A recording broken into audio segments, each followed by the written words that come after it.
हे राधा, राधा बघ ना ग माझ्याकडे.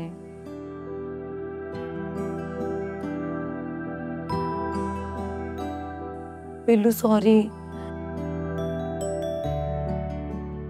मला माहिती आहे तू माझ्यामुळे एवढ्या मोठ्या प्रॉब्लेम मध्ये अडकलीस आणि काहीही घडू शकलं असतं तेव्हा, काहीही भयानक घडू शकलं असतं मला माहिती आहे. पण मी मुद्दामून नाही केलं ग, खरंच. मला तू हवीस पिल्लू, मला पण तू तेवढीच आवडतेस या बाकीच्या मावशांनी एवढीच. चुकले ग मी, माफ कर ना मला. हे राधा, राधा बघ ना ग माझ्याकडे. तो होता ना एंटरटेनिंग. अशाच मराठी अपडेट्ससाठी आमचं चॅनल टेलीचक्कर रिजनलला नक्की सबस्क्राईब करा.